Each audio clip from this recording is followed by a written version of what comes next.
Hello students, welcome to V V Lakshmi classes. మనం inter second year maths 2Aలో permutations and combinations అనే chapter చెప్పుకుంటున్నాం కదా. ఈరోజు సర్క్యులర్ పర్మిటేషన్స్కి సంబంధించి ఎక్సర్సైజ్ 5C నుంచి రోమన్ నెంబర్ 1లో 1, 2, 3 ప్రాబ్లమ్స్ ఏ విధంగా సాల్వ్ చేయాలో చూద్దాం. ఓకేనా? Let's start the class. చూడండమ్మా, లాస్ట్ క్లాసెస్లో మనం ఏం నేర్చుకున్నాం? లీనియర్ పర్మిటేషన్ గురించి నేర్చుకున్నాం. లీనియర్ పర్మిటేషన్కి సంబంధించిన ప్రాబ్లమ్స్ అనేవి కూడా సాల్వ్ చేసాం. ఓకేనా? సో లీనియర్ పర్మిటేషన్స్లో మనం ఏ విధంగా చెప్పాం? n ఆబ్జెక్ట్స్ ఇచ్చినప్పుడు వాటిల్లో 6 ఆబ్జెక్ట్స్ని సెలెక్ట్ చేసి ఎన్ని వేస్లో అరేంజ్ చేయొచ్చు.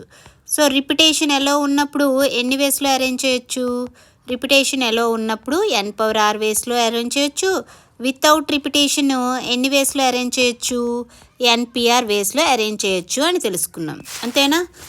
ఇప్పుడు ABC అనే 3 ఆబ్జెక్ట్స్ ఇచ్చారు. వీటిని లీనియర్ పర్మిటేషన్లో అరేంజ్ చేయాలి. అయితే చూడండి, ఈ విధంగా ABC ఒక అరేంజ్మెంటు, అండ్ BCA అనేది ఒక అరేంజ్మెంటు, CAB అనేది ఒక అరేంజ్మెంటు. ఓకేనా? సో ఈ విధంగా ఇంకా చాలా వేస్లో అరేంజ్ చేయొచ్చు. సో ఈ 3 అరేంజ్మెంట్స్ తీసుకున్నాను. అదే సర్క్యులర్ పర్మిటేషన్లో, సర్క్యులర్ పర్మిటేషన్ అంటే ఏంటి? ఇచ్చిన ఆబ్జెక్ట్స్ని ఒక సర్కిల్లో అరేంజ్ చేయడం. ఓకేనా? సో ఇప్పుడు నేను ఈ ABC అనే 3 ఆబ్జెక్ట్స్ని సర్కిల్లో అరేంజ్ చేస్తాను. సో ఏ విధంగా అరేంజ్ అవుతాయి? A, B, C. ఓకేనా? సో ఇప్పుడు మీరు చూస్తే ఇక్కడ ఏదైతే 3 పర్మిటేషన్స్ ఉన్నాయో ఈ 3 పర్మిటేషన్స్ కూడా సర్క్యులర్ పర్మిటేషన్లో ఒకే ఒక పర్మిటేషన్ని రిప్రజెంట్ చేస్తున్నాయి. చూడండి, ఇక్కడ ఫస్ట్ ఎలిమెంట్ అని ఏమీ ఫిక్స్ చేయవసరం లేదు. ఏ ఎలిమెంట్ నుంచి స్టార్ట్ చేసినా ABC లేదా BCA, CAB ఈ 3 కూడా ఒకే పర్మిటేషన్ని రిప్రజెంట్ చేస్తాయి. ఓకేనా? అయితే డిఫరెన్స్ అనేది ఎప్పుడు వస్తుంది అంటే, ఇక్కడ సర్క్యులర్లో మళ్ళీ 2 టైప్స్ ఉంటాయి. ఒకటి అది డైరెక్షన్ బట్టి. ఏంటది? క్లాక్ వైజ్ ఒకటి అండ్ యాంటీ క్లాక్ వైజ్ డైరెక్షన్లో. ఓకేనా? సో ఇదే పర్మిటేషన్ చూడండి, ఇప్పుడు నేను క్లాక్ వైజ్ డైరెక్షన్లో చూస్తే ఇక్కడ ఏమవుతుంది? ABC అవుతుంది. సో యాంటీ క్లాక్ వైజ్ చూసినప్పుడు అదేమవుతుంది? ACB అవుతుంది. సో అప్పుడు ఇవి రెండు కూడా డిఫరెంట్ అవుతాయి పర్మిటేషన్స్. ఓకేనా? సో సర్క్యులర్ పర్మిటేషన్ నార్మల్గా ఈ 3 పర్మిటేషన్స్ ఒకే పర్మిటేషన్ని రిప్రజెంట్ చేస్తాయి అంటిల్ డైరెక్షన్ని మెన్షన్ చేసేంత వరకు. సో ఎప్పుడైతే డైరెక్షన్ అనేది మెన్షన్ చేస్తారో అప్పుడు పర్మిటేషన్స్ అనేవి డిఫరెంట్గా వస్తాయి. ఓకేనా? అర్థమవుతుందా? అయితే ఎప్పుడైనా n ఆబ్జెక్ట్స్ ఇచ్చి వాటిని సర్క్యులర్ పర్మిటేషన్లో అరేంజ్ చేయమన్నారు అనుకోండి, ఏం చేయాలి?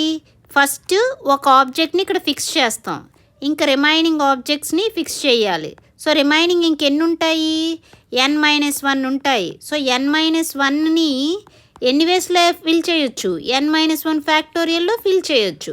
అంటే సర్క్యులర్ పర్మిటేషన్లో n ఆబ్జెక్ట్స్ ఇచ్చినప్పుడు నెంబర్ ఆఫ్ సర్క్యులర్ పర్మిటేషన్స్ ఎన్ని వస్తాయి? n-1 ఫ్యాక్టోరియల్ వస్తాయి. ఓకేనా? సో ఎప్పుడు clock wise, anti clock wise అని డైరెక్షన్ మెన్షన్ చేసినప్పుడు. ఇప్పుడు clock wise, anti clock wise రెండు సేమ్ అన్నారనుకోండి, clock wise, anti clock wise same ఎప్పుడు అవుతాయి? కొన్ని కేసెస్ చెప్పండి. ఏవైనా హ్యాంగింగ్ ఆబ్జెక్ట్స్ ఉంటాయా? లైక్ గార్లాండ్ ఆఫ్ ఫ్లవర్స్ లేదా చైన్ ఆఫ్ బీడ్స్. సో ఈ విధంగా తీసుకున్నప్పుడు ఈ కేసెస్లో మీరు క్లాక్ వైజ్ డైరెక్షన్లో చూసినా యాంటీ క్లాక్ వైజ్ డైరెక్షన్లో చూసినా సరే రెండు సేమే కదా ఉంటాయి. సో అలాంటి కేసెస్లో n ఆబ్జెక్ట్స్ ఇచ్చినప్పుడు నెంబర్ ఆఫ్ సర్క్యులర్ పర్మిటేషన్స్ అనేవి ఎన్ని వస్తాయంటే n-1 ఫ్యాక్టోరియల్ బై 2 వస్తాయి. ఓకేనా? n-1 ఫ్యాక్టోరియల్ బై 2 పర్మిటేషన్స్ వస్తాయి. చూడండి డెఫినేషన్ ఒకసారి. సో సర్క్యులర్ పర్మిటేషన్ అంటే ఏంటి? ఏవైనా కొన్ని ఆబ్జెక్ట్స్ ఇచ్చినప్పుడు వాటిని ఒక సర్కిల్లో అరేంజ్ చేసాము అంటే ఆ అరేంజ్మెంట్ని ఏమంటాం? సర్క్యులర్ పర్మిటేషన్ అంటాం. And n dissimilar things, different things ఇచ్చినప్పుడు వాటన్నిటినీ సర్క్యులర్ పర్ముటేషన్స్లా అరేంజ్ చేసినప్పుడు నెంబర్ ఆఫ్ పర్ముటేషన్స్ ఎన్ని వస్తాయి? n-1 ఫ్యాక్టోరియల్ వస్తాయి. ఓకేనా? అయితే కొన్ని కేసెస్ ఏంటి, hanging type of circular permutations like garland of flowers, chain of beads, ఆ కేసెస్లో మాత్రం నెంబర్ ఆఫ్ పర్ముటేషన్స్ ఎన్ని ఉంటాయి? n-1 ఫ్యాక్టోరియల్ బై 2 ఉంటాయి. ఓకేనా? సో ఇప్పుడు ఒక ఎగ్జాంపుల్ చూడండి. సో ఈ ఎగ్జాంపుల్ ఏమంటున్నారు, find the number of ways of arranging 5 boys and 5 girls around a circle అంటారు. ఇక్కడ ఏమి ఇచ్చారు, 5 బాయ్స్ ఇచ్చారు అండ్ 5 గర్ల్స్ ఇచ్చారు. సో ఇక్కడ ఎటువంటి రిస్ట్రిక్షన్స్ లేవు. ఈ 5 బాయ్స్ 5 గర్ల్స్ని ఒక సర్క్యులర్ అరేంజ్మెంట్లో అరేంజ్ చేయాలి. ఎన్ని వేస్లో అరేంజ్ చేయొచ్చు అని అడుగుతున్నారు. అయితే టోటల్ ఎంతమంది ఉన్నారు ఇక్కడ, 5 బాయ్స్ ప్లస్ 5 గర్ల్స్ అంటే టోటల్ 10 మెంబర్స్ ఉన్నారు. ఇప్పుడు ఈ 10 మెంబర్స్ని సర్క్యులర్ పర్ముటేషన్స్ ఎన్ని వస్తాయి? n ఆబ్జెక్ట్స్ ఉన్నప్పుడు సర్క్యులర్ పర్ముటేషన్స్ ఎన్ని వస్తాయి? n-1 ఫ్యాక్టోరియల్ వస్తాయి కదా. సో ఆ విధంగా ఇక్కడ 10 మెంబర్స్ ఉన్నారు. సో ఎన్ని వేస్లో అరేంజ్ చేయొచ్చు సర్కిల్లో? 10-1 ఫ్యాక్టోరియల్ వేస్లో అరేంజ్ చేయొచ్చు. అంటే ఏమవుతుంది, 9 ఫ్యాక్టోరియల్. 9 ఫ్యాక్టోరియల్ అంటే ఏంటి, 9 into 8 into 7 into 6 into 5 into 4 into 3 into 2 into 1 ఏమవుతుంది total? 1 into 2 2, 2 into 3 6, 6 4 24, 24 5 120, 120 into 6 720, 720 into 7 ఏమవుతుంది? 7 zeros, 7 2s 14, 7 7s 49 plus 1 50 into 8 చేయండి, 8 zeros, 8 4s 32, 8 5s 40 ఇంటూ 9 చేస్తే ఏమవుతుంది? 9 zeros, 9 2s 18, 9 3s 27 plus 1 28, 9 4s 36. So total 3,62,880 వేస్లో మనం arrange చేయొచ్చు. ఓకేనా, అర్థమైందమ్మా? ఈ ఎగ్జాంపుల్లో ఏమంటున్నారమ్మా, find the number of ways of arranging 8 persons around a circular table if 2 particular persons were 2 sit together. Okay, so ఇక్కడ ఏమంటున్నారంటే అమ్మా, ఇక్కడ 8 పర్సన్స్ ఉన్నారట. ఓకేనా, 8 మంది ఉన్నారు. వాళ్ళని ఒక సర్క్యులర్ టేబుల్లో అరేంజ్ చేయాలి. అయితే ఇక్కడ ఒక కండిషన్ ఇచ్చారు, ఇద్దరు మాత్రం కలిసి కూర్చోవాలి. ఈ 8 పర్సన్స్లో 2 పర్సన్స్ మాత్రం ఒకే దగ్గర కూర్చోవాలి. అయితే నేను ఏం చేస్తున్నాను, ఈ 2 పర్సన్స్ని ఒక యూనిట్గా కన్సిడర్ చేస్తున్నాను. సో ఈ 8 పర్సన్స్లో 2 మెంబర్స్ తీసేస్తే రిమైనింగ్ ఎంతమంది ఉంటారు? 6 ఉంటారు. సో ఈ 6 ప్లస్ ఈ 1 యూనిట్, 1 యూనిట్ అంటే ఇక్కడ ఎంతమంది? 2 పర్సన్స్. ఓకేనా, సో 6 ప్లస్ 1 ఎంత అవుతుంది? 7 అవుతుంది. ఇప్పుడు ఈ 7 కూడా సర్క్యులర్ పర్ముటేషన్స్ ఎన్ని వస్తాయి? టోటల్ 7-1 ఫ్యాక్టోరియల్ వస్తాయి. అంతేనా? n ఆబ్జెక్ట్స్ ఉన్నప్పుడు సర్క్యులర్ పర్ముటేషన్స్ ఎన్ని వస్తాయి? n-1 ఫ్యాక్టోరియల్ వస్తాయి. సో ఇక్కడ 7 ఉన్నాయి కాబట్టి సర్క్యులర్ పర్ముటేషన్స్ ఎన్ని వస్తాయి? 7-1 అంటే 6 ఫ్యాక్టోరియల్ వస్తాయి. ఓకే, అయితే మరి ఇక్కడ 1 యూనిట్ ఎంతమంది ఉన్నారమ్మా? 2 పర్సన్స్ ఉన్నారు. మరి ఈ 2 పర్సన్స్ని మనం ఎన్ని వేస్లో అరేంజ్ చేయొచ్చు?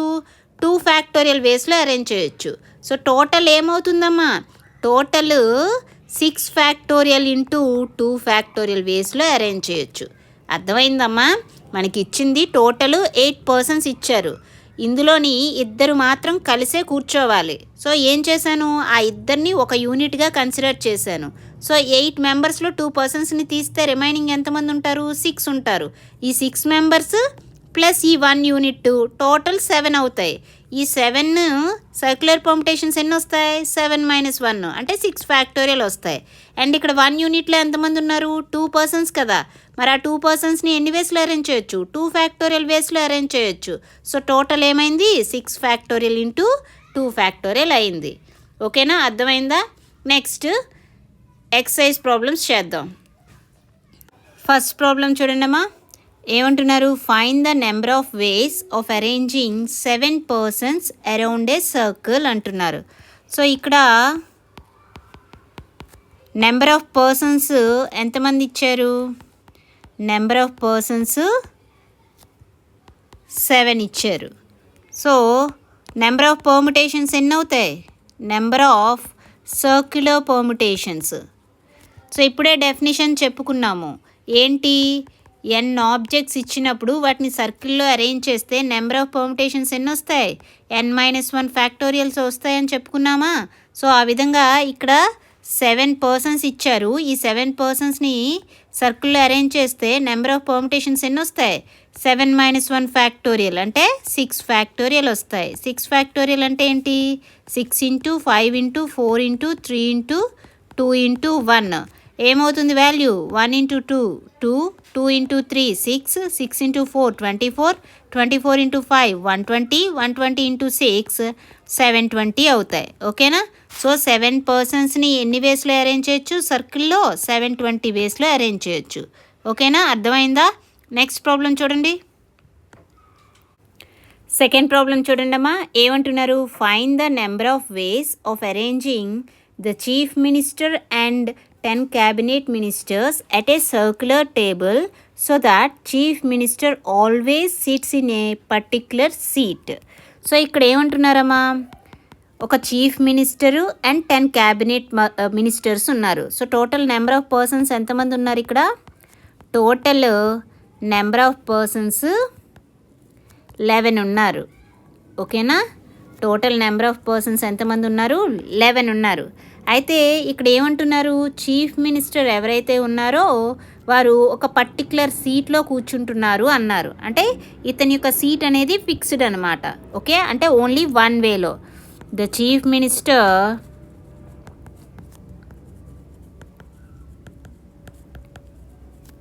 Always sits in a particular seat. So ఆ సీట్లో అతను ఎన్ని వేస్లో కూర్చోగలడు, ఓన్లీ వన్ వేలోనే కదా కూర్చోగలడు, వన్ వేలో కూర్చుంటాడు. ఓకే, ఇంకా రిమైనింగ్ ఏమున్నారు, రిమైనింగ్ 10 పర్సన్స్ ఉన్నారు క్యాబినెట్ మినిస్టర్స్. సో ఈ 10 పర్సన్స్ని మనం ఎన్ని వేస్లో అరేంజ్ చేయొచ్చు, నెంబర్ ఆఫ్ వేస్ ఎన్ని ఉంటాయి, 10 ఫ్యాక్టోరియల్ వేస్లో అరేంజ్ చేయొచ్చు. So total number of arrangements ఏమవుతాయి, టోటల్ నెంబర్ ఆఫ్ అరేంజ్మెంట్స్ ఎన్ని అవుతాయి, చీఫ్ మినిస్టర్ని 1 వేలో అరేంజ్ చేయొచ్చు ఇంటూ 10 క్యాబినెట్ మినిస్టర్స్ని 10 ఫ్యాక్టోరియల్ వేస్లో అరేంజ్ చేయొచ్చు. So total 10 factorial. 10 ఫ్యాక్టోరియల్ అంటే ఏమవుతుంది, 10 into 9 into 8 into 7 into 6 into 5 into 4 into 3 into 2 into 1 value ఏమవుతుంది, 1 2 2, 2 3 6, 6 4 24, 24 5 120, 126 720, 727 ఏమవుతుంది, 727 700, 7 2 14, 7 7 49 ప్లస్ 1 50 ఇంటూ 8 చేయండి ఏమొస్తుంది, 8 zeros, 8 4 32, 8 5 40 ఇంటూ 9 చేస్తే 9 zeros, 9 2 18, 9 3 27 ప్లస్ 1 28, 9 4 36 ఇంటూ 10 అంటే 0 వస్తుంది. సో టోటల్ ఏమైంది, 36,28,800 వేస్లో అరేంజ్ చేయొచ్చు. ఓకేనా, అర్థమైందా. సో టోటల్ ఒక సీఎం ఉన్నారు, 10 క్యాబినెట్ మినిస్టర్స్ ఉన్నారు, అంటే టోటల్ 11 మెంబర్స్ ఉన్నారు. ఓకేనా, ఇక్కడ సీఎం యొక్క సీట్ అనేది పర్టికులర్ సీటు ఫిక్స్డ్ కాబట్టి ఇతన్ని అక్కడే కూర్చోబెట్టాలి. ఇంకా రిమైనింగ్ ఏంటి, 10 మెంబర్స్ని, ఈ 10 మెంబర్స్ని 10 ఫ్యాక్టోరియల్ వేస్లో కూర్చోబెట్టవచ్చు.